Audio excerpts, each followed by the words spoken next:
Morning students, class 12 subject mathematics. और आज हम प्रॉपर्टीज़ ऑफ डेफिनेट इंटीग्रल्स जो हैं या evaluation of definite integrals using properties. तो डेफिनेट इंटीग्रल्स की कौन कौन सी प्रॉपर्टी जिनको यूज़ करके हम टफ से टफ इंटीग्रल्स को ईजिली सॉल्व कर सकेंगे, वो प्रॉपर्टी सबसे पहले हम लिखेंगे। Some properties of definite integrals. ये प्रॉपर्टीज आपको पढ़नी है, इनके नोट्स बनाकर लिखनी है, और उसके बाद ये आपको याद हो जाए तो आप क्वेश्चन, बहुत टफ से टफ क्वेश्चन जो हमें डेफिनेट इंटीग्रल में लगते हैं, वो हम प्रॉपर्टी से बहुत इजीली सॉल्व कर सकते हैं। तो सबसे पहली प्रॉपर्टी है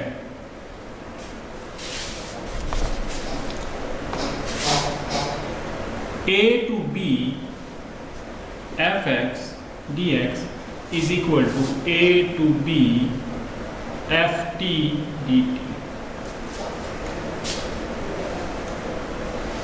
तो ये क्या प्रॉपर्टी है कि डेफिनेट इंटीग्रल का जो आंसर आपने देखा सॉल्व करने के बाद, इवैल्यूएट करने के बाद, वो a और b की टर्म्स में आता है, मतलब नंबर्स है तो नंबर्स की टर्म में आता है, उसमें वेरिएबल का कोई लेना देना नहीं है। आप x dx करें 1 to 2, तो x square by 2 1 to 2, so this is 2 square by 2 minus 1 square by 2, और इसकी जगह 1 to 2 t dt कर दें तो भी t square by 2 1 to 2, that is 2 square by 2 minus 1 square by 2। तो आंसर सेम है। वेरिएबल वहाँ सिर्फ इंटीग्रेशन परफॉर्म करने के लिए यूज होता है, जब उसकी वैल्यू लगानी तो upper limit minus lower limit करते हैं। लिमिट सेम हो, फंक्शन सेम हो, वेरिएबल डिफरेंट होगा। मींस अगर साइन फंक्शन है दोनों तरफ साइन, कोसाइन है दोनों तरफ कोसाइन, कोई पॉलिनोमियल है सेम पॉलिनोमियल दोनों तरफ, सिर्फ वेरिएबल डिफरेंट हो तो इंटीग्रल सेम होते हैं। डेफिनेट इंटीग्रल सेम होता है, वेरिएबल से कोई फर्क नहीं पड़ता है। दूसरी property a to b f(x) dx is minus b to a f(x) dx। तो इसमें मुझे नहीं लगता आपको कोई परेशानी है। क्यों? क्योंकि जब आप इसकी इंटीग्रेशन करते हैं, सपोज करो इसकी इंटीग्रेशन g है तो जी बी माइनस जी होना था। जब आप b टू a कर लो जी ए माइनस जी बी हो जाएगा, दोनों एक दूसरे के नेगेटिव होते हैं, देखे ना, जी बी माइनस जी ए पहले केस में अगर आंसर है, तो दूसरे केस में जी ए माइनस जी बी होगा, तो ये इसका नेगेटिव होता है। क्लियर है? इसलिए लेकिन इस प्रॉपर्टी को यूज करके इन particular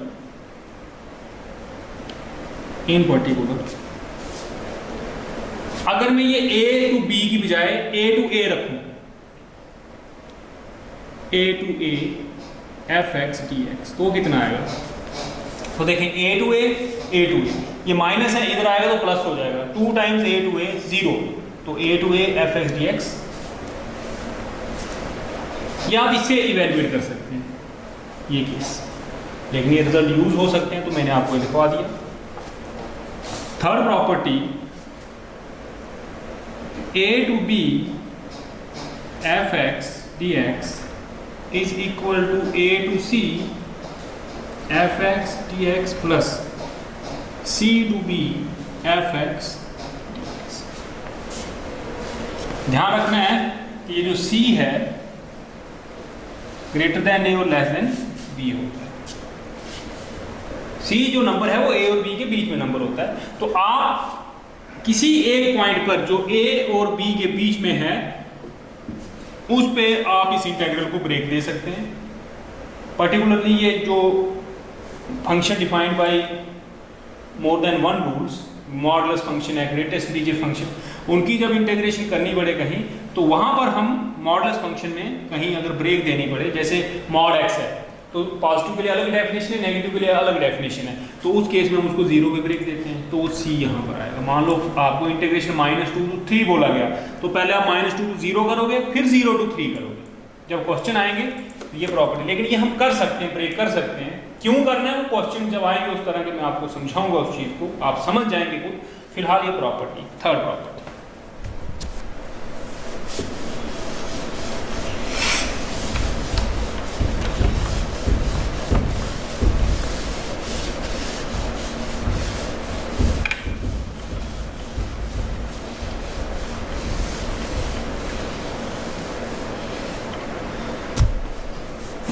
fourth property, a to b fx, a to b f of, बहुत इंपॉर्टेंट प्रॉपर्टी है।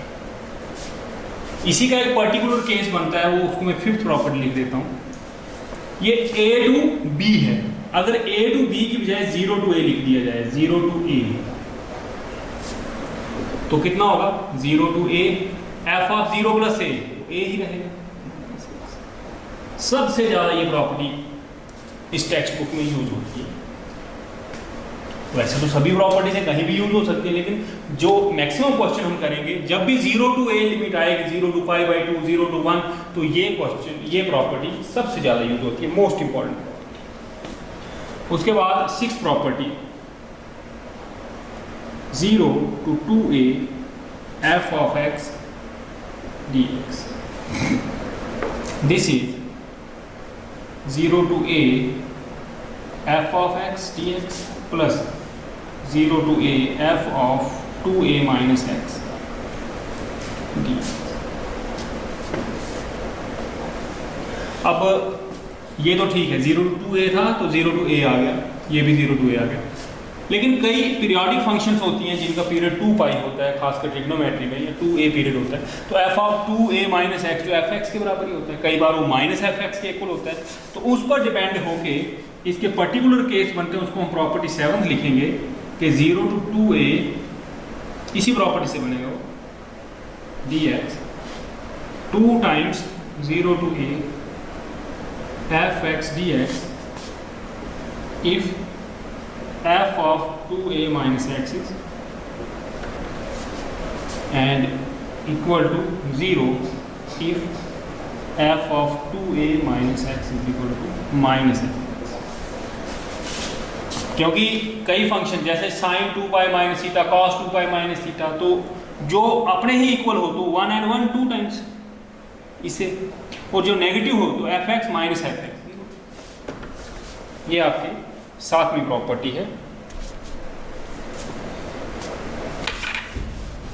Last property 8th property,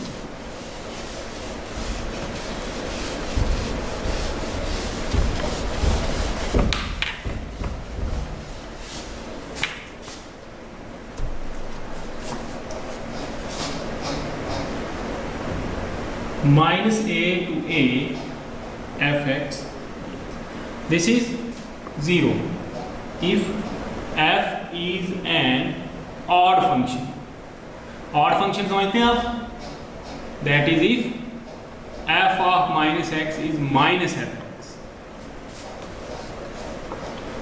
and this is 2 times 0 to a fx dx if f of 2a minus x is equal to minus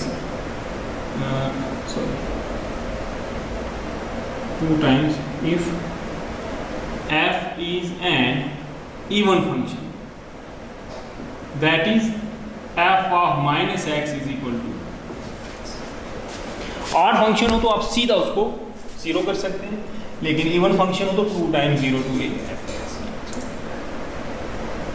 even odd function की थोड़ी detail अगर बतानी है तो देखें, f of x is equal to x cube is odd function. क्यों? Because f of minus x हो गया माइनस एक्स का होल क्यूब, हो गया माइनस एक्स का माइनस, इसलिए ऑड है। f of x is equal to sin x is also odd function। क्यों? f of minus x means sin of minus x, this is minus sin x minus fx। और even की बात करते हैं तो f of x equal to x square is even function. क्यों? f of minus x is equal to minus x का whole square, this is x square is equal to f of x। और f of x is equal to cos x is also even function। क्यों? f of minus x means cos of minus x means cos x। cos minus theta minus cos theta नहीं होता अभी, वो cos theta के equal ही होता है f x के, जिसमें माइनस एब्जॉर्ब हो जाए, x का माइनस फंक्शन में एब्जॉर्ब हो जाए, वो इवन फंक्शन। जिसमें वो माइनस बाहर आ जाए कॉमन, वो इवन फंक्शन।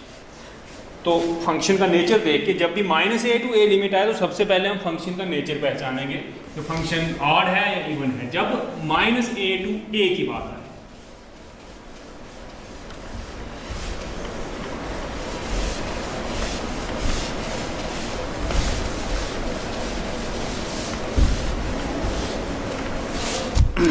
अब हम इन्हीं प्रॉपर्टीज पर बेस्ड एक्सरसाइज करेंगे।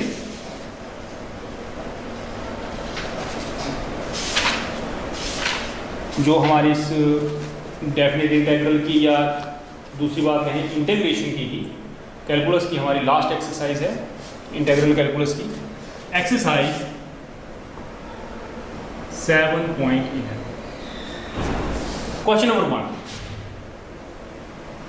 let I is equal to 0 to pi by 2 cos square x dx। देखें, अगर प्रॉपर्टीज यूज ना करनी हो तो इस क्वेश्चन को करने के लिए मुझे cos स्क्वायर x को 1 प्लस cos 2x by 2 करना पड़ेगा, फिर 1/2 अलग और cos 2x by 2 अलग, उनकी इंटीग्रेशन अलग अलग करके लिमिट लगा के क्वेश्चन निकलेगा। मीन्स मुझे ट्रिग्नोमेट्री का सहारा लेना पड़ेगा।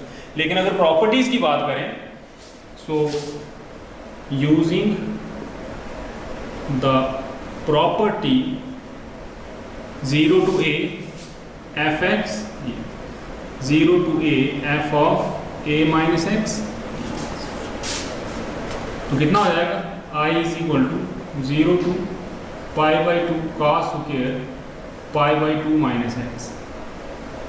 So I is equal to cos pi by 2 minus x means cos 90 minus theta, वो होता है sin theta, तो sin square x। इसको रखें फर्स्ट, इसको रखें सेकंड। आप बोलो सर ये स्क्वायर था, इसकी कोई प्रॉब्लम नहीं भाई। cos स्क्वायर थीटा का मतलब होता है cos थीटा का होल स्क्वायर, और दूसरी बात है cos pi by 2 minus theta जो है वो sin थीटा होता है। कॉम्प्लीमेंट्री एंगल के फॉर्मूले पढ़े हैं आप लोगों ने।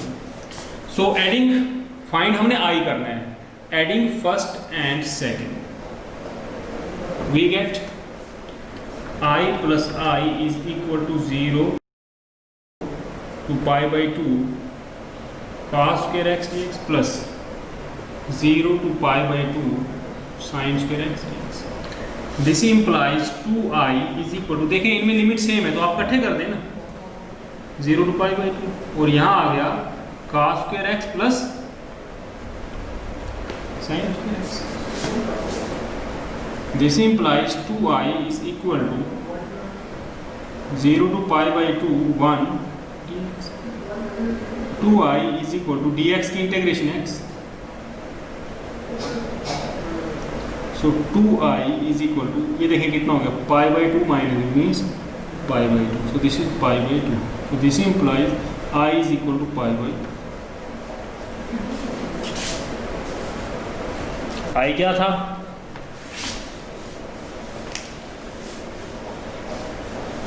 Hence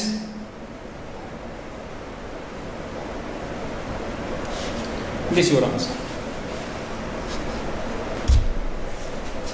बहुत ही सिंपल क्वेश्चन, प्रॉपर्टी से, अदरवाइज ये काफ़ी लेंथी था।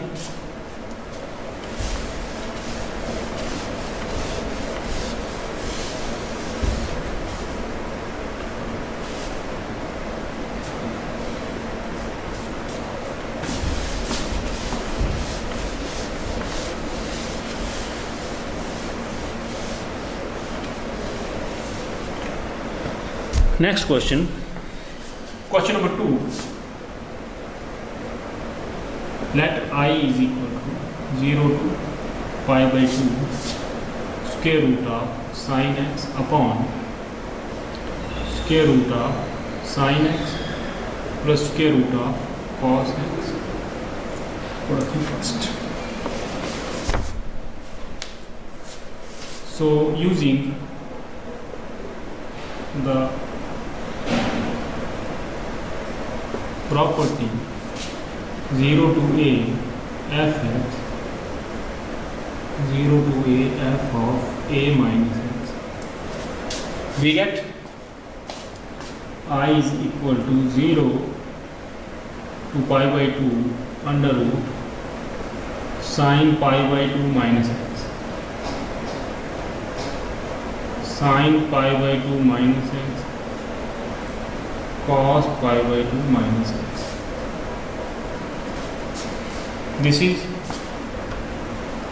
0 to pi by 2 cos sin pi by 2 minus x cos x plus sin x dx। इसको रखें second, adding first and second we gate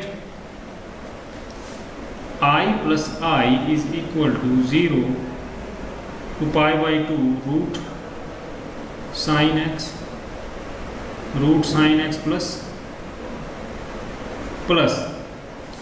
0 to pi by 2 root cos x upon cos पहले sign बाद में, तो आप sign पहले लिखो और कॉस बाद में लिखो।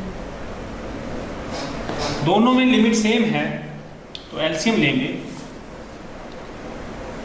2i is equal to 0 to pi by 2 under root sine x plus under root cos x upon sine x plus under root d x. So 2i is equal to 0 to pi by 2 dx। This is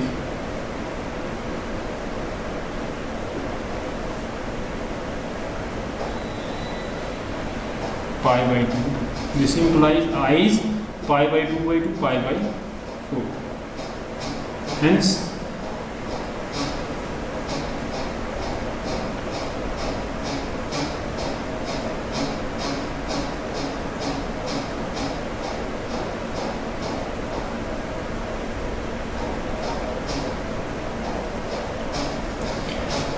this your answer.